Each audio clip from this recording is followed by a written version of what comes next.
Hello, everybody. So I'm inspired to share, and what's been coming to mind, or the message that I feel that's been very present and alive, is this idea that we've won.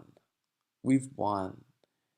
And this is a welcomed message because I feel like when we're seemingly trapped in the ego's thought system, we don't believe that we've won. In fact, much of what we're doing is an effort or a means or a way for the ego to attain some sense of victory, to win. We are trying to triumph over the world. And as long as we think that there's something to triumph over, then we are in this continuous race or this chase. So the welcomed message is that we won because that is true. Imagine for a moment being in a race, going past or beyond the finish line and doing so unknowingly. Nobody told you that you passed the finish line, and here we are, still putting effort in a race that was won a long time ago. So this is a reminder that we've won. We may have forgotten that, or not realized, or unknowingly, passed the finish line. But we know now, and we have full permission to bask in the we've won. All of us have won, and it's come at the cost of nothing and no one. This is forgotten when we get mad or we get angry. Recently, my partner was talking to the dog, and he said to her, I think she came into the house with dirty paws or something. Sophia, I'm mad at you, and I can see very clearly that when we're mad, we are embodying madness. We are embodying madness in an attempt to triumph over the situation of what is, or what's happening, or what's seemingly happening. We want to be victorious. A Course in Miracles says, war would be impossible if the belief in victory wasn't cherished. So we cherish victory. But if we've already won, then that idea, if we really knew that we won, that idea wouldn't exist. There wouldn't be a need to be angry because we've won. So we must somehow believe that we are lacking and still need to be victorious if we're mad. And if we're choosing madness, or we've aligned with the thought system that seems to justify madness in an attempt to triumph or become victorious, we can now look at that and see the insanity behind that thought system. In looking at it, we can come to a recognition of the insanity and realize that madness is never justified. Seen for what it is, it's not justified. We've forgotten that we've won. We've forgotten that we are invulnerable. And here we are reminding ourselves. Here we are sharing in the purpose to remember our oneness, our spirit, our shared identity, for which is never split. There can never be anything outside of us for which we can be victorious over. Only in the belief of separation, in fragmentation, can we believe that we are separate from something outside. And if we see ourselves as something separate from outside, then it must be that there's a misperception in mind. So the solution isn't going to come from choosing insanity to triumph over it. The solution is going to come from a reinterpretation or a healing in the misperception, or the correction of the misperception, which is really to accept the atonement for ourselves, to heal the misperception in mind, to allow spirit within to show us something different. When I was young, I had a neighbor, a good friend of mine, who lived next door, and as a teenager, we would hang out pretty frequently. And he had a younger brother, and his younger brother was 4 or 5 or 6, I can't remember, but understandably naive. And I would tease him a lot, and I somehow convinced him that every time he hit himself, I felt it. So in other words, if he would like smack himself, I'd stand across the other room across the room or wherever I was, and I would go, ouch. Pull his hair, ouch. So he believed that by hurting himself, he was hurting me. And I went along with the game. And so one day he was really mad at me, and of course he was beating himself up, pulling his hair, and I'd be across, ah. Insane. All insane. But that's what we're actually doing when we choose to be in conflict, or when we choose the thought system that would, or believe in a thought system that would say that conflict is justified. We are beating ourselves up. We are at war with ourselves. And if we are at war with ourselves, we're at war with God. Why are we at war with God?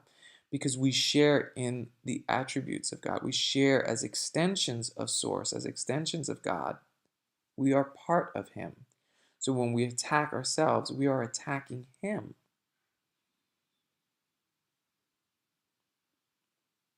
And whenever we're attacking something outside of ourselves, or we're trying to be victorious over something or someone, it infers the belief in division, in separation, in duality. The belief itself in duality is an attack on oneness, on reality. So we are attacking God. We are attacking oneness. We are attacking our true identity. We are at war with ourselves.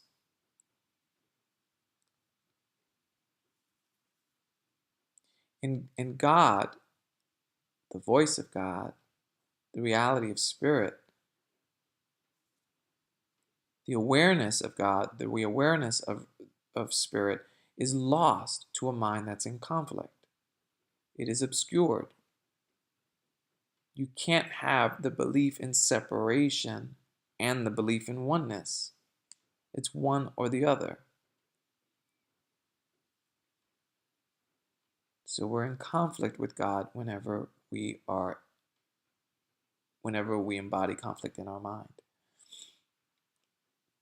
Whenever we cherish victory, and we're trying to triumph over something, or when we've chosen insanity as a means to get something.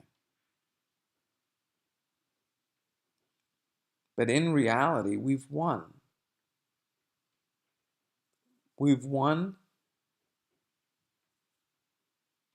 and there's nothing to get. There's nothing to win over. And that's good news. The ego mind says, what do you mean that's good news? It seems quite boring if there's nothing to get, nothing to win.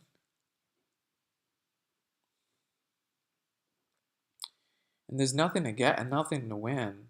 So the ego thinks, well, what's next? It's like, there is no next. There's simply an acceptance and an allowance to be cared for and to be given all. Given all. It's like the extension of love, God's love, the extension of Source, it's the extension of what we are, or what we are, is just this constant, we're constantly being given to. And all we have to do is accept. And every time we oppose or we go against what's being given, we're pushing it away. I just got chicks. We have 40 chicks in the garage right now, and they're the cutest thing. And I love these chicks. They're so adorable and so much joy to have. But it's funny because all I want to do is care for these chicks. all I want to do is give to these chicks. I change their water, clean their water, I change their food. I'm monitoring the temperature within the brooder to make sure that they're warm and safe. But every time I come into the room and I approach the chicks, they go crazy. They get fearful and they run away. Now I understand where the term, you're chicken, when someone says, oh, you're being a chicken, I understand where that comes from, because these chickens are very frightful. They run. So here I am with really nothing but love to offer and care for these chickens, yet they're afraid. And that's really how what we embody when we believe in the ego's thought system. We are afraid of God. We're afraid of God when God only wants to give.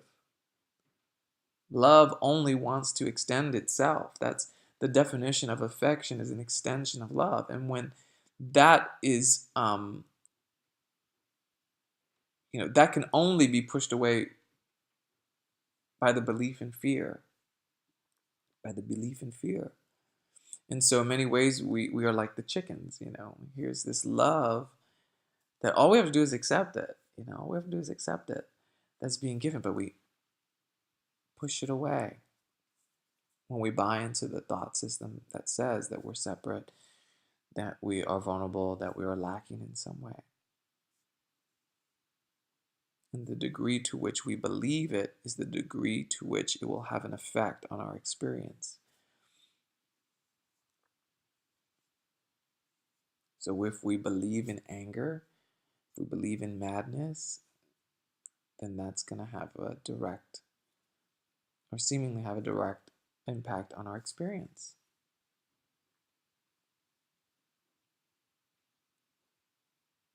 If we believe we still have a race to run, then that will be our experience.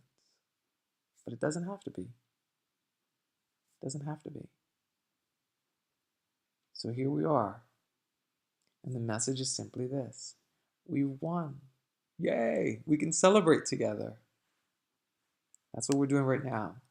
We're in celebration of this.